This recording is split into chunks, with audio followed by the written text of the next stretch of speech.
Queridos, quero convidar vocês a abrirem comigo a palavra de Deus, que está lá no Evangelho de Marcos, capítulo 2. Título da mensagem desta noite: Deus me chamou para conduzir paralíticos.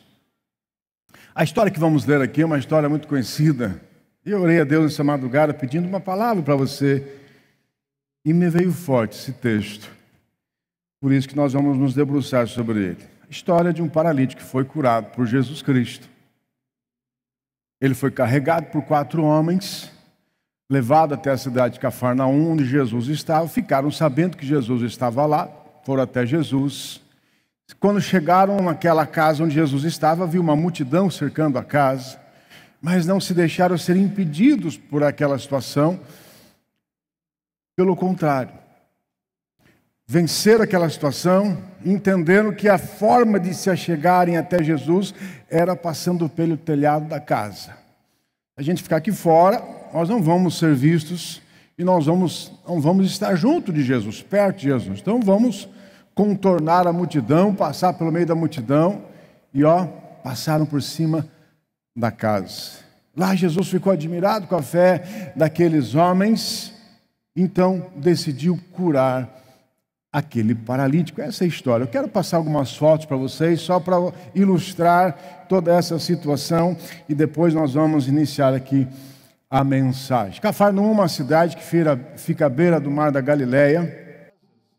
Cômodos das casas. Então imagina, toda essa parte que parece um labirinto, tudo isso era as paredes dessas casas, numa altura aí talvez de uns 50, 60 centímetros. Tá?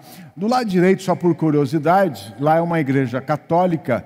Embaixo daquela igreja católica estão as ruínas da casa da sogra de Pedro, onde Jesus vivenciou aqueles milagres todos de curando a sogra de Pedro.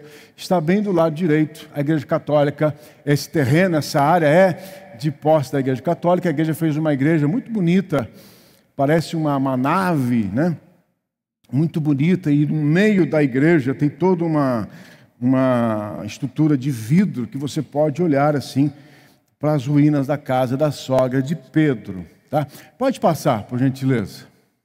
Isso, uma outra visão das ruínas. Para cá do lado esquerdo havia uma sinagoga. Hoje tem ruínas de uma sinagoga posterior àquela sinagoga dos dias de Jesus. Pode passar. Aí a visão do mar da Galileia. Estou na praia de Cafarnaum. Pode passar.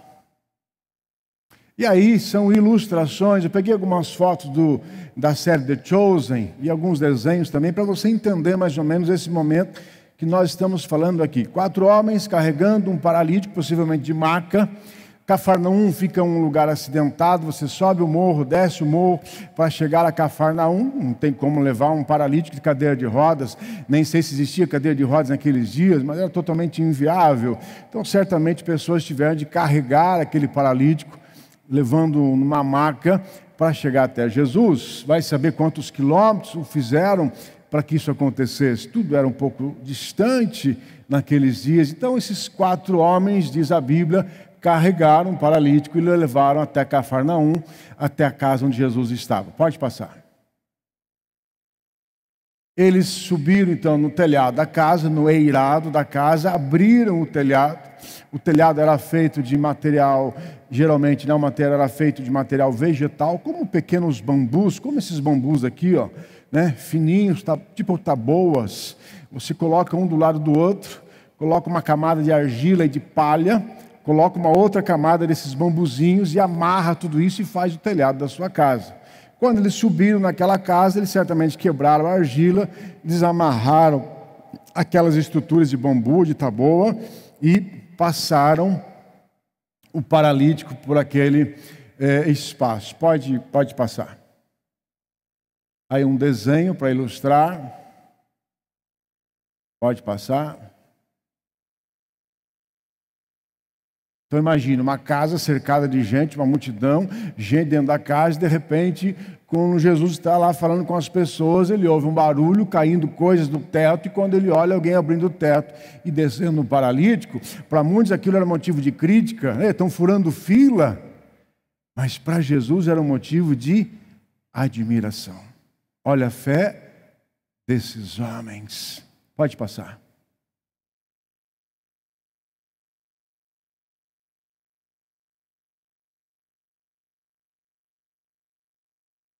Isso, esse é um exemplo que tem lá em Israel. Essa foto eu tirei lá no tanque de Siloé. Tem uma estrutura nas proximidades do tanque de Siloé.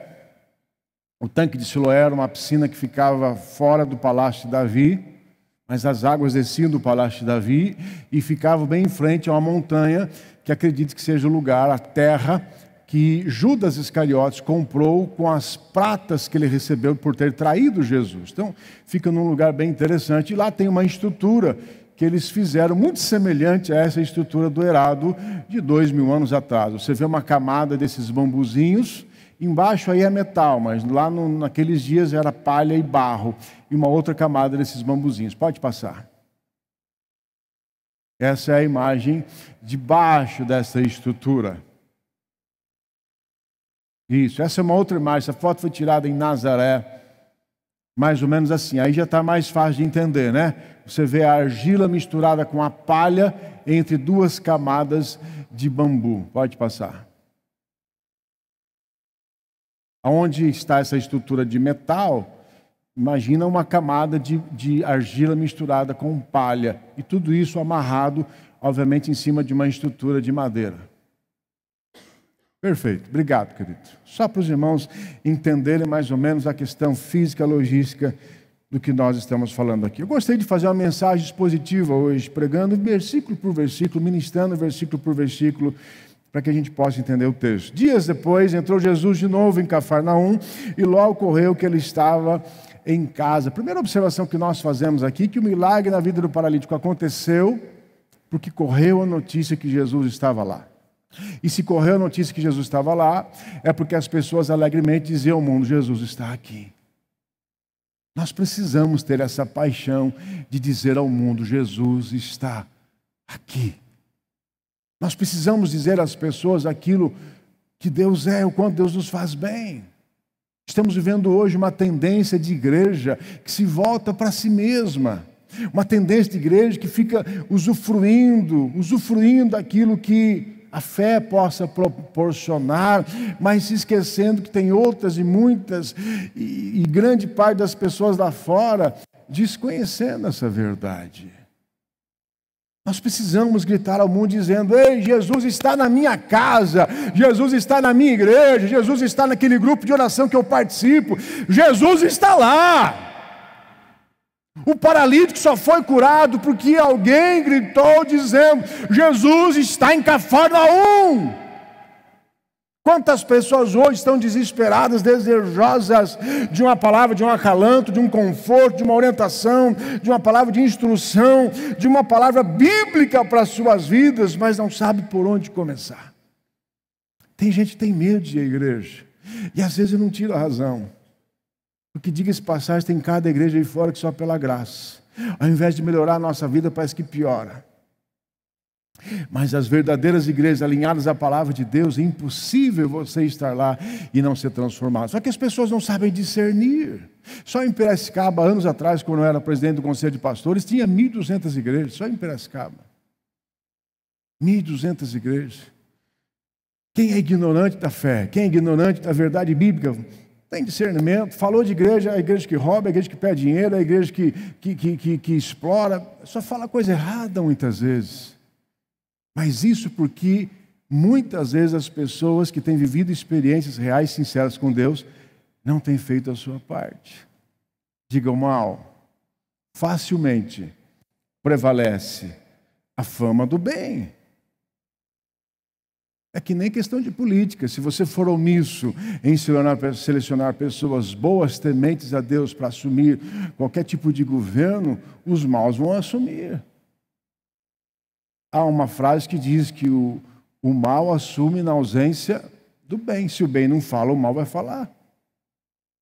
Então nós precisamos gritar ao mundo, dizendo quanto Jesus é importante, quantas pessoas do seu trabalho, da faculdade, da escola, da academia, vizinhos da sua rua, estão desesperados por uma palavra de orientação e não sabem como começar. Faz a sua parte. Faz a sua parte.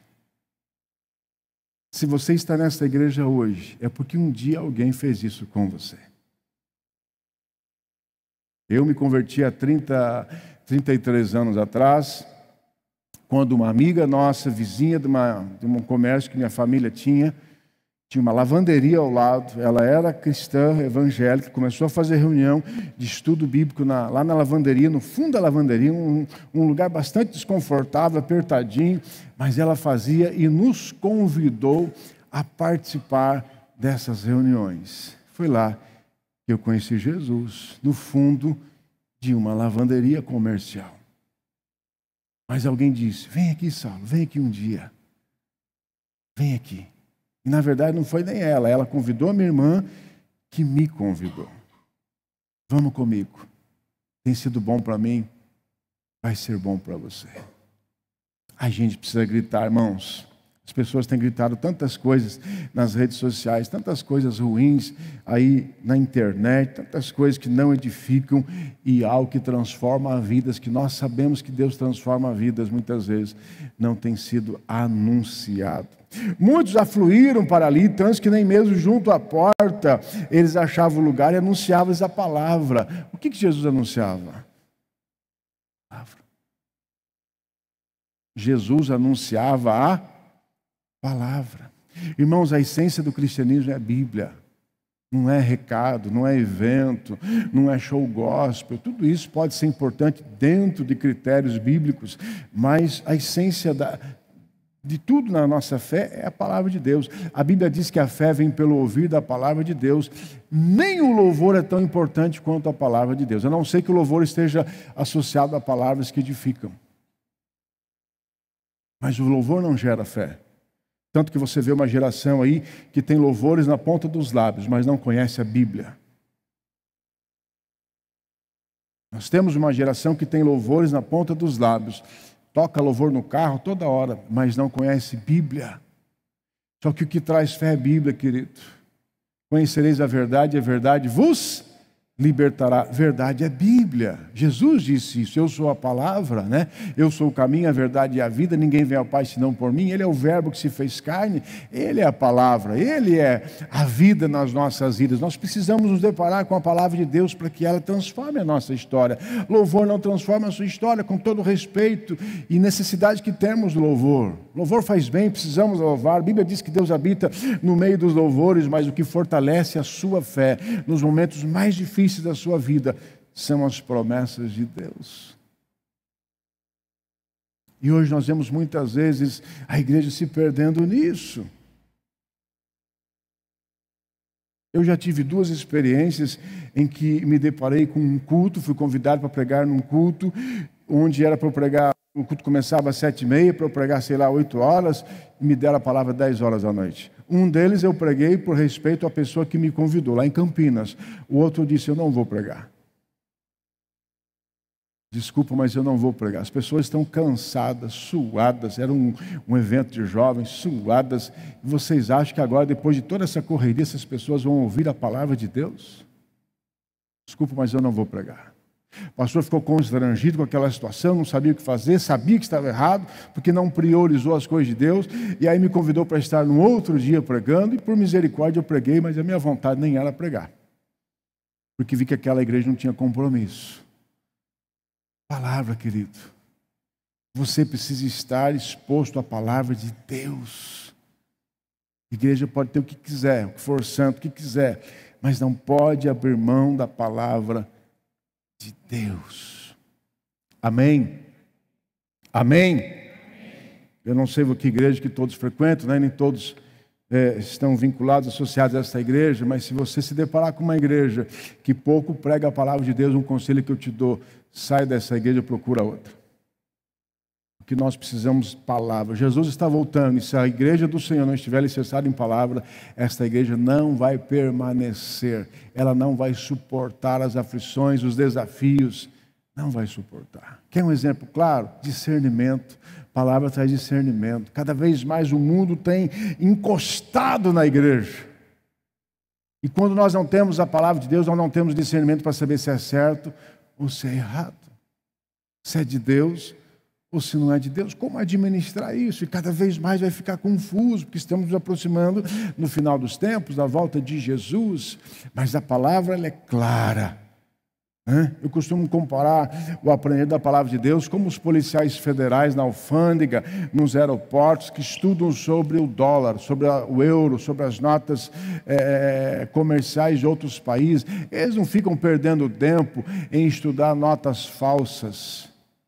Eles ganham tempo em se especializar em conhecer a nota verdadeira. Porque se eu conheço a nota verdadeira, na textura de uma nota eu sei se ela é verdadeira ou se ela é falsa. No desenho da nota eu sei se ela é verdadeira ou se ela é falsa. Eu não preciso conhecer a falsa. Basta eu conhecer com profundidade a verdadeira. Assim é a palavra de Deus na nossa vida. Alguns foram ter com ele conduzindo um paralítico levado por 4 homens. Digo, paralítico só foi curado porque alguém se disponibilizou a conduzi-lo. Por isso o título da mensagem, Deus me chamou para conduzir paralíticos. Quem são os paralíticos? Conceito prático da palavra, o que é um paralítico? É alguém que tem os seus movimentos comprometidos, imobilizados. São totalmente dependentes de outro alguém. Mas Deus nos chamou para trazer essas pessoas para perto de Deus, assim como um dia alguém trouxe você para perto de Jesus. Nós podemos ser paralíticos andando perfeitamente, mas somos paralíticos na mente, somos paralíticos na alma, somos paralíticos nos sentimentos, somos paralíticos em diferentes áreas das nossas vidas. Tem gente que é bom para tudo, mas para ganhar dinheiro é uma tristeza. Tem gente que ganha dinheiro com uma facilidade, mas para viver a área emocional é uma tristeza, é uma infelicidade só. Tem gente que é bom em todas as áreas da sua vida, mas não consegue viver um relacionamento conjugal, familiar. Tem gente que é bom no casamento, que é bom para ganhar dinheiro, que é bom para tudo, mas tem uma saúde péssima, é uma enfermidade atrás da outra. São paralíticos, são pessoas que têm áreas da sua vida, das suas vidas paralisadas e precisam ser curados por Jesus. Existem paralíticos na sua totalidade, tudo na sua vida é uma desgraça. Existe paralítico na sua parcialidade, uma área ou outra, mas que faz diferença. Pega Naamã, era chefe do exército, um homem importante, um homem que mandava, Deus fez proezas através desse homem. Porém, diz a Bíblia, apesar de ser pagão, porém, tinha lepra. Imagina a infelicidade deste homem. Imagina o casamento deste homem, imagina o relacionamento conjugal deste homem, imagina as frustrações deste homem. Sabia que ele estava fadado a morrer num curto prazo de tempo, porque naqueles dias rancenismo não tinha cura. Paralíticos todos nós podemos ser, em alguma área da nossa vida. Então nós temos aqui 2 tipos de pessoas nesse texto. Tem aquela que é paralítica, que precisa ser conduzida por alguém, e tem aquela pessoa que conduz o paralítico. Nós somos esses 2 tipos de pessoas. Existem áreas das nossas vidas que estão paralisadas, nós precisamos buscar em Deus a diferença. Mas ao mesmo tempo a gente precisa colocar nas mãos de Deus para que a gente possa conduzir pessoas até Jesus Cristo. Qual é a área da sua vida que pode estar paralisada? Qual é a área da sua vida que você olha assim, fala, essa área realmente não flui, pastor, essa área realmente é difícil. Não, pastor, minha área está tudo pianinho, tudo em bênção, tudo. Que bom, então, glória a Deus por isso. Que você continue assim, mas eu não tenho dúvida que a grande maioria aqui tem áreas paralisadas na sua vida. E precisamos ser levados para alguém, para chegarmos até aquele que tem o poder de transformar a nossa história. De nos libertar. Diga, toda área paralisada influencia todas as outras áreas das nossas vidas. E olha que interessante. Alguns foram ter com ele conduzindo um paralítico levado por 4 homens. Diga, um homem não era suficiente. Nós sempre vamos precisar de gente para fazer a obra de Deus acontecer. Sempre. Começar da sua casa. Imagine que você quer convidar alguém do seu trabalho, da sua faculdade, mora no seu condomínio, sei lá o quê, alguém para vir para a igreja, essa pessoa não pode vir para a igreja, e você fala para o seu marido, bem, vamos pegar aquela pessoa lá para ir na igreja hoje, você está contando com mais um.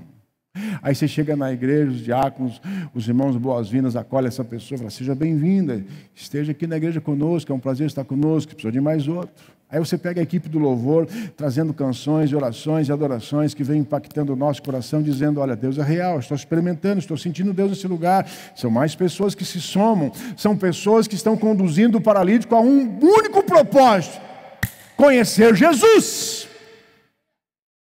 Nós não fazemos nada sozinho nessa vida, querido, nem filho você faz sozinho. Nós não fazemos nada sozinho. Não, pastor, eu sou independente, eu sou autodidata, eu faço tudo sozinho. Mentira, todo autodidata precisa de algum livro para estudar. E se ele precisa de um livro para estudar, alguém escreveu aquele livro.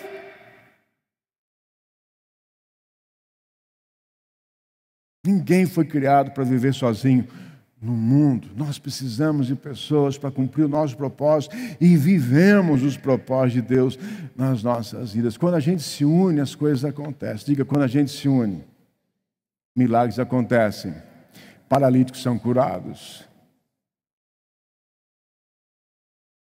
Se una, valorize, se empenhe, lute por caminhar com alguém. Não caminhe só, isso é ilusão. Quem caminha só está fadado a viver a depressão. Porque a solidão, ou a solitude, a solidão também, não foram criados para vivermos 100% todo o tempo. Podemos viver momentos de solidão na nossa vida que é até saudável, mas a solitude não. Viver sozinhos, não. Deus nos criou para viver como igreja, como corpo, como rebanho. Deus nos criou para vivermos como comunidade. Igreja é uma assembleia. Por isso que existe uma igreja que se chama Assembleia de Deus, porque igreja é uma assembleia, uma reunião de pessoas, é um corpo, cada um faz a sua parte. Amém? Deus, a primeira grande instituição que Deus criou foi a família. O que é a família? Senão uma reunião de gente, cada um dentro da sua missão, do seu propósito. O pai na sua responsabilidade, a mãe na sua responsabilidade, os filhos na sua responsabilidade, e assim se forma um lar. Nós precisamos de gente. O paralítico só foi curado porque pessoas se dispuseram a carregá-lo. E não podendo aproximar-se dele por causa da multidão, descobriram o eirado, o telhado, no ponto correspondente ao que ele estava, e fazendo uma abertura, baixaram o leito em que jazia o doente. Eles chegaram lá, podiam ter desistido. Bom, fizemos a nossa parte, tentamos, caminhamos quilômetros e quilômetros até chegarmos até Cafarnaum, mas agora tem uma multidão, eu não vou prosseguir. Que alguém agora faça a sua parte. Eles fizeram isso? Não. Se chegamos até aqui, vamos até o fim. Quantas pessoas têm vivido situações que estão à beira do milagre, mas desistem? Desiste por causa da multidão. Desiste por causa de uma palavra de desmotivação.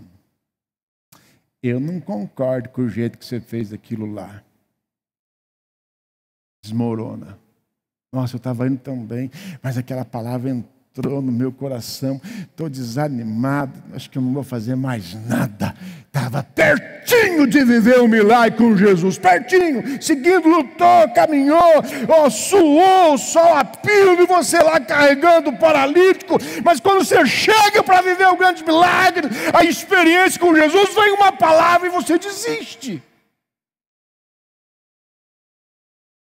Quantas pessoas hoje eram para estar formadas, doutoradas nas suas formações acadêmicas, mas por uma palavra infeliz de um pai, de uma mãe que desacreditaram no seu filho, desistiram. Tinham tudo para prosseguir. Um dia eu atendi uma pessoa que disse para mim, meu pai sempre disse, pastor, você não vai dar nada. Você não vai dar em nada. Que palavra desgraçada de um pai. Mas não desista. O milagre só aconteceu porque aqueles homens não se viram incapazes diante da multidão, diante do desafio, diante da luta. Não importa se as pessoas colocam impedimentos lá fora, prossiga. Se Deus começou, Ele vai terminar. A Bíblia diz que a obra que Deus começa, Ele termina. Você crê nisso? Você pode louvar a Deus por isso?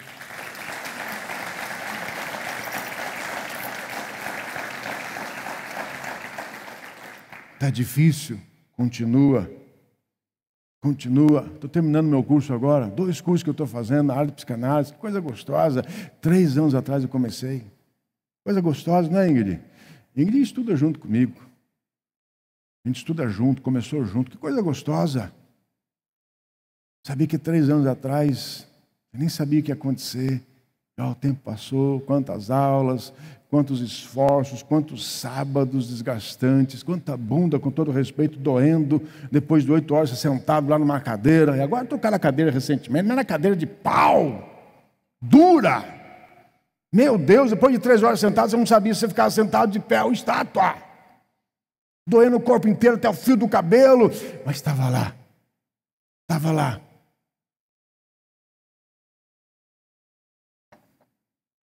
Não se veja vencido pelas multidões, pelos impedimentos. Há milagres por acontecer na sua vida. Há milagres por se cumprir na sua vida. Há milagres que Deus quer fazer na sua vida e está pertinho de acontecer. Hebreus diz que se nós não perseverarmos, nós não chegaremos até o fim, vendo as promessas de Deus. Sem perseverança é impossível experimentarmos o cumprimento das promessas de Deus. Persevera. A palavra contrária é o que mais tem aí fora. Eu tenho exercitado algo na minha vida já há um bom tempo. Eu não aceito críticas com facilidade na minha vida. Não é porque eu não aceito críticas. É porque eu não aceito gente me criticar sem saber da minha história. Se você é alguém que tem caminhado perto da minha vida e sabe o preço que eu pago, eu aceito a sua crítica. Mas se você é alguém que não conhece a minha história, desculpa, mas eu não aceito. Porque você não tem ideia do preço que eu pago para chegar em todas as áreas que eu já cheguei da minha vida. E não me vejo digno de criticar também pessoas que eu não sei o preço. Às vezes até eu fiz, mas depois me arrependi. Porque eu não estou lá para viver a luta que as pessoas estão passando. A motivação, as circunstâncias e coisas que elas estão vivendo. Toma cuidado com isso. Toma cuidado com isso. Não desista com facilidade. Não desista no primeiro instante. Quantas e quantas vitórias são necessárias? A perseverança insistentemente. Falamos aqui outro dia sobre a criação da luz. Há literaturas que dizem que quem criou a luz vivenciou cerca de 2.000 tentativas. Eu fico nas 800, que acho que a grande maioria das literaturas fala de 800, mas eu já vi literatura dizendo que 2.000 vezes foram tentadas até que se descobriu a luz. E um dia perguntaram, quem que criou a luz mesmo? Thomas Edison? Thomas Edison. Um dia perguntaram para Thomas Edison, você não se vê desanimado com esse negócio? Centenas de vezes tentando para criar uma coisa, ele disse assim, cada tentativa era um caminho a mais que eu não ia percorrer. Olha que coisa inteligente. Cada tentativa é um caminho que eu não vou mais percorrer. Eu tentava por esse caminho, não, agora não vou, porque eu já vi que aqui não vai dar certo. Eu vou para o outro. Ele eliminava etapas, ele eliminava possibilidades, até que ele ia se reduzindo nas possibilidades e chegou na resposta.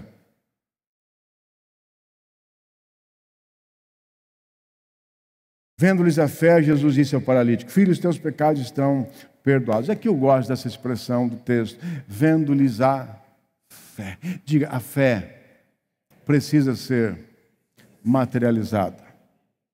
Em que sentido, pastor? No sentido de você ter atitudes em prol daquilo que você deseja. Por que nós incentivamos os irmãos muitas vezes a vir à frente? Olha, vem à frente, quero orar por você.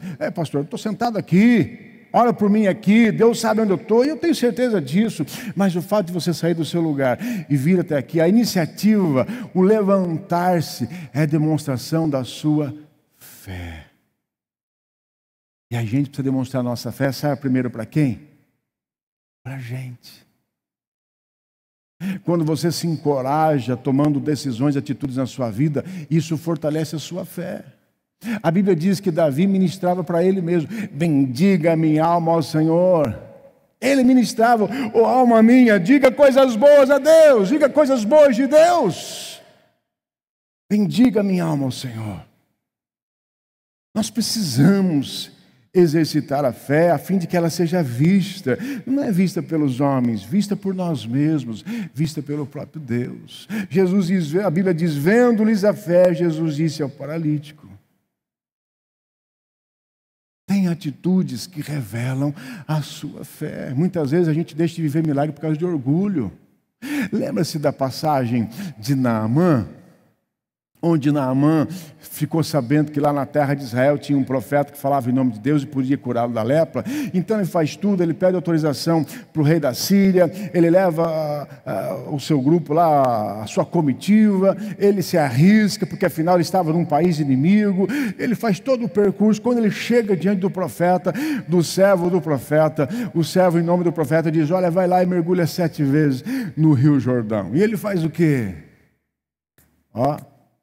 Eu vou embora. Eu, uma autoridade, um chefe bélico, militar, na Síria, sendo recebido por um servo e não pelo profeta. Ele não sabe quem eu sou.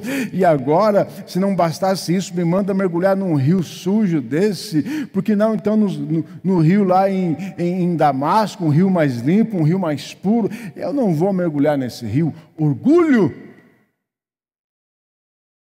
Aí o profeta, o servo, as pessoas, que estavam com ele, disseram assim: Senhor, se o profeta tivesse pedido algo tão mais difícil, o Senhor não faria? Que quer mergulhar 7 vezes num rio? O Senhor já está aqui, o rio está ali. O Senhor veio para esse lugar com esse propósito, e Ele o faz, e ele é curado. Por que Deus pediu para mergulhar 7 vezes? Não ser mais fácil Deus dizer: vem aqui, seja curado. Diga, mas a fé dele foi vista, sendo exercitada. Você tem a sua fé sendo vista e exercitada? Quando você ora, quando você estuda, quando você acredita, qual tem sido o seu exercício? De que maneira você tem visto a sua fé sendo exercitada?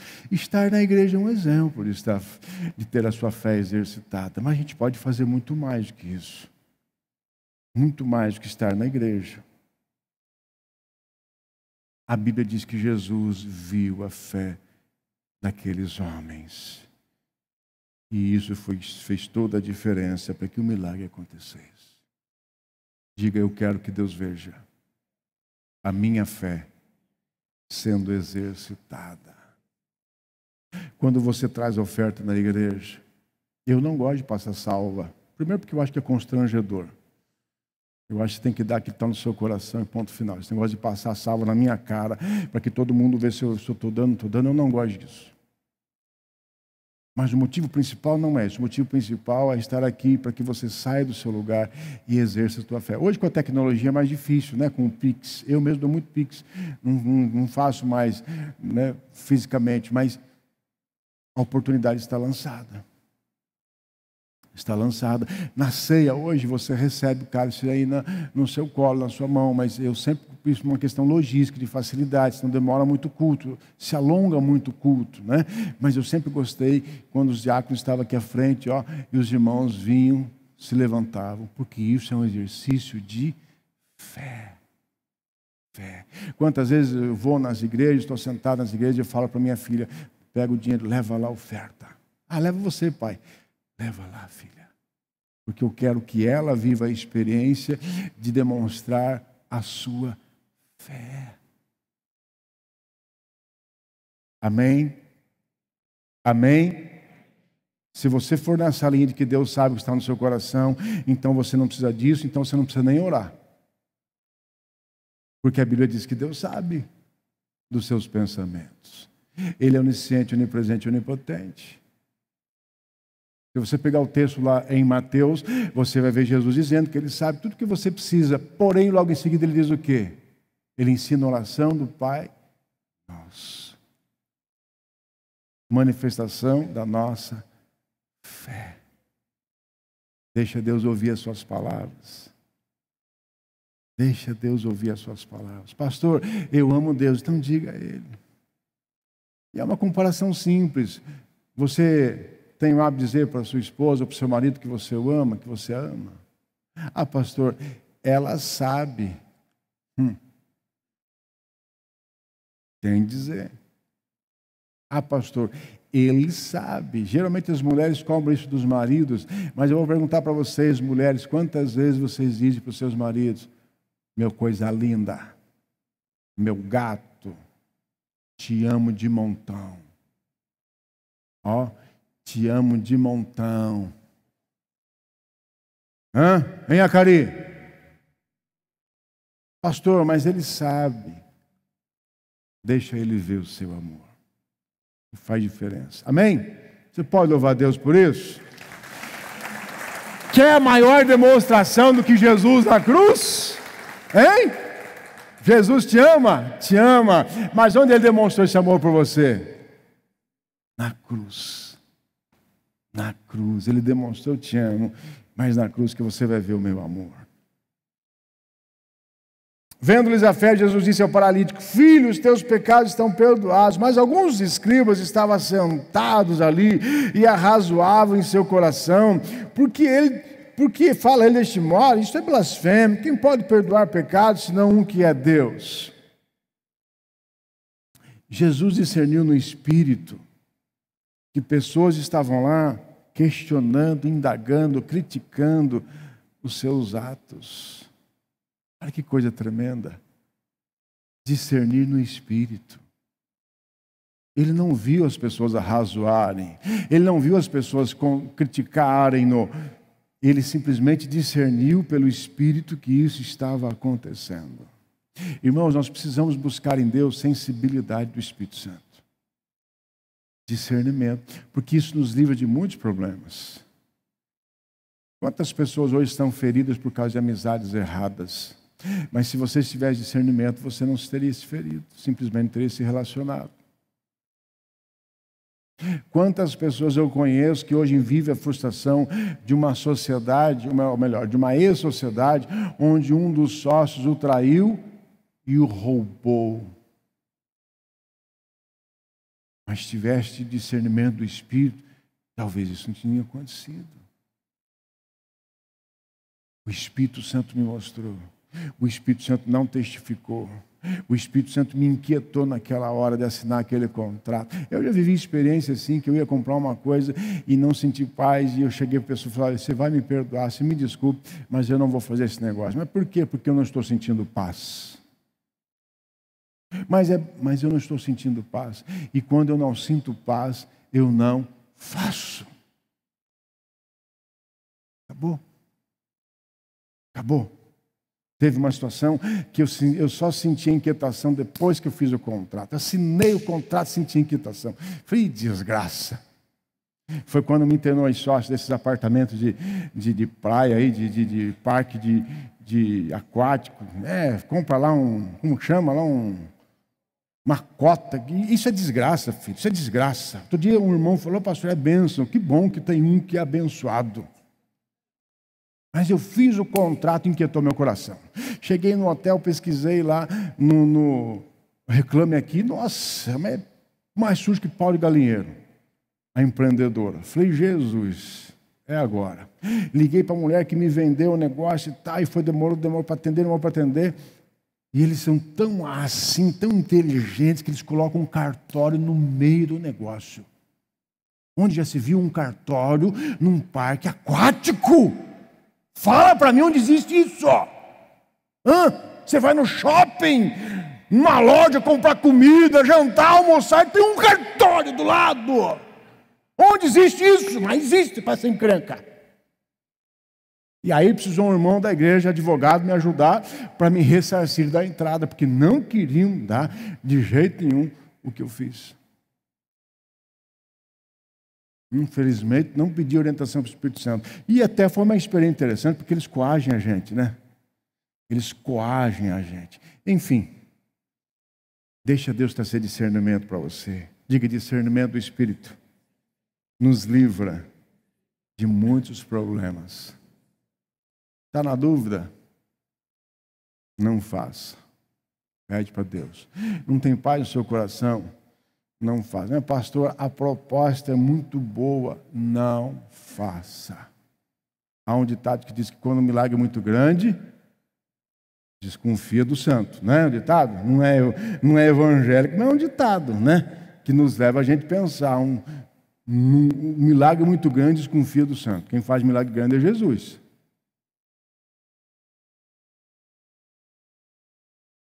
E Jesus, percebendo logo por seu espírito que eles assim arrazoavam, disse: por que arrazoais sobre estas coisas em vosso coração? Qual é mais fácil, dizer ao paralítico: estão perdoados os teus pecados, ou dizer: levante, toma o teu leite e anda? Jesus vai aqui, na veia.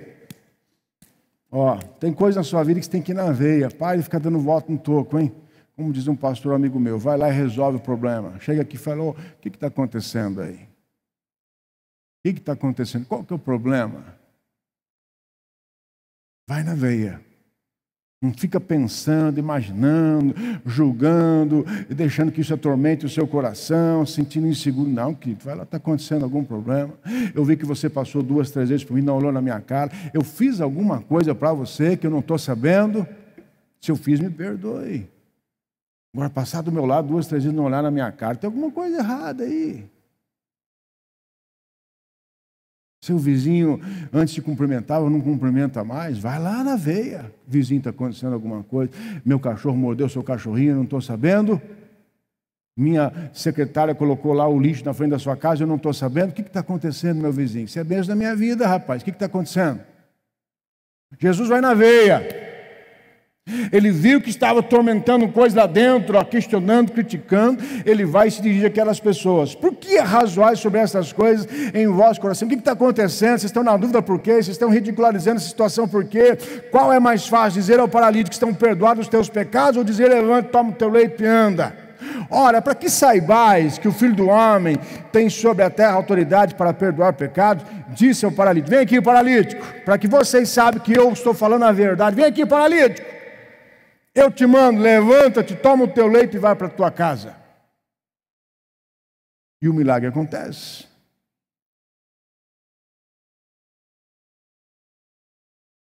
Diga: na veia, sem enrolação.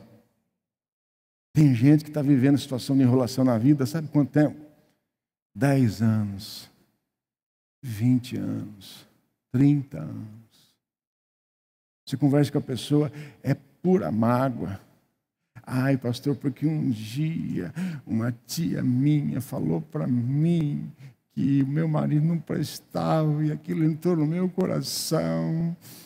Quanto tempo faz? 20 anos.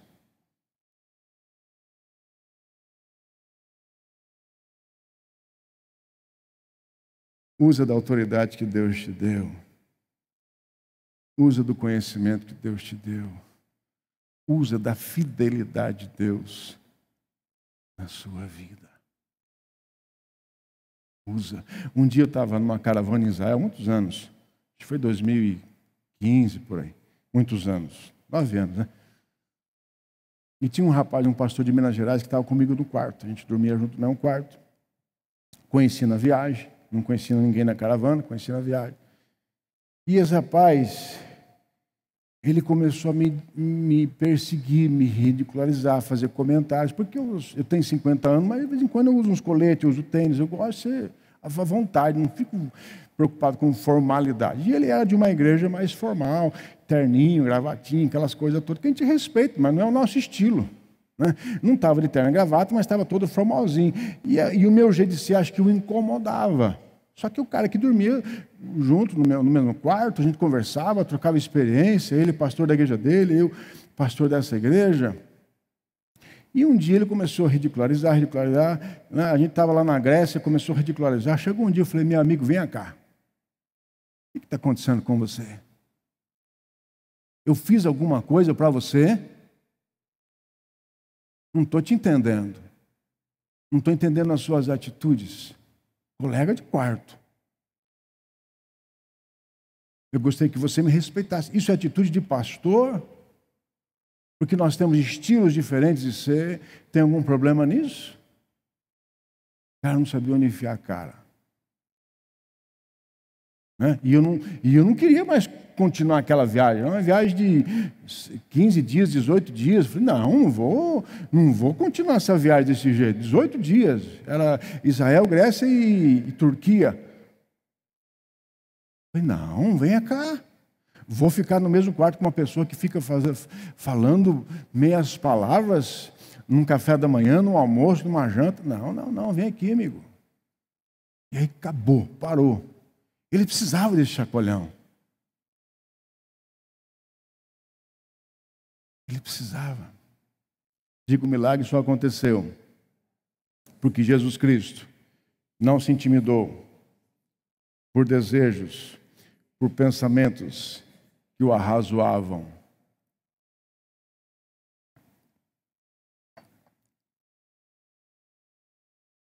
Olha, para que saibais que o Filho do Homem tem sobre a terra autoridade para perdoar pecados, disse ao paralítico, eu te mando, levanta, toma o teu leito e vai para a tua casa. Para onde o paralítico foi? Para casa. Eu fiquei buscando em Deus, por que casa? O que simboliza casa na nossa vida? Quem mais vivia a dor, o desafio de cuidar de um paralítico? Quem mora em casa. Quem vive o desafio do dia a dia. E para quem Jesus mandou mostrar o milagre, compartilhar da vitória, da alegria, do gozo, da conquista, primeiramente, para quem está na sua casa. Privilegia quem está na sua casa. Privilegia aqueles que pagam preço com você. Privilegia. Honra. Não é à toa que Atos 16:31 diz assim, crê no Senhor Jesus e será salvo tu e tua casa. Através da sua vida, da sua fé, eu vou trabalhar na sua casa. Certamente aquelas pessoas foram impactadas. Mas espera um pouquinho, você saiu aqui carregado e você voltou andando. O que aconteceu? Eu sei que você é paraplégico. Eu sei que você é paralítico. Eu sei que você não anda. Eu sei das suas dificuldades. O que aconteceu? Foi Jesus. Eu quero esse Jesus para mim. Honra a sua casa. Nas suas conquistas, cuidado para não ficar dividindo com seus amigos. Divide com a sua esposa. Divide com o seu marido. Divide com os seus filhos. Honra a sua casa. Porque enquanto você está lá lutando para conquistar coisas, tem alguém aqui verdadeiramente torcendo por você, lutando por você e segurando tudo para que você fique lá. Fica lá, cuida lá das coisas que eu seguro as pontas aqui. Não é ficar comemorando com um amigo, não. Depois você comemora com um amigo. Mas a primeira comemoração é com quem paga o preço com você. Vai lá, para casa. Amém? Você pode louvar a Deus por isso?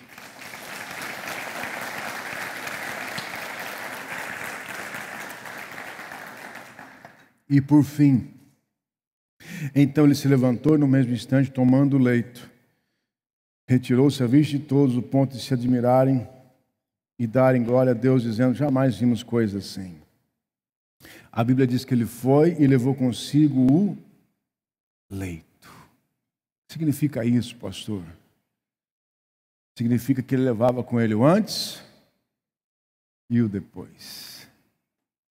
O leito era a maca. O leito era a estrutura que até então tinha usado para carregá-lo, porque ele era paralítico, mas agora ele não precisava mais carregar, não estava mais sendo carregado pelo leito, agora ele carregava o leito, não era o leito que o carregava. E ele foi levando o leito para que todos vissem que ele era um ex-paralítico. Sabe o que significa? Testemunha para as pessoas aquilo que Deus tem feito na sua vida. Tem gente que não testemunha os milagres de Deus na sua vida. Testemunha, porque tem pessoas precisando ouvir da sua história. Tem pessoas que precisam ouvir da sua história. É o milagre da identificação. É o milagre do assemelhamento.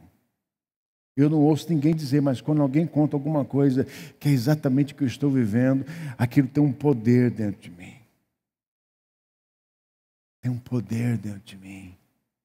Testemunhe o antes e o depois de Deus na sua vida. Testemunhe os milagres que Deus fez na sua vida. Testemunhe as conquistas, as vitórias. Olha, antes eu não tinha isso, agora Deus fez isso na minha vida. Antes eu vivia aqueles traumas, hoje Deus me curou. Antes, testemunhe para a glória de Deus. O que aconteceu aqui, diz o texto? Então se levantou no mesmo instante, tomando o leito, retirou-se à vista de todos, a ponto de se admirarem todos e darem glória a Deus, dizendo: jamais vimos coisa assim. Diga: a minha história, a minha vitória, as minhas conquistas é para glorificar o nome de Deus. Amém? Não é para você não, querido.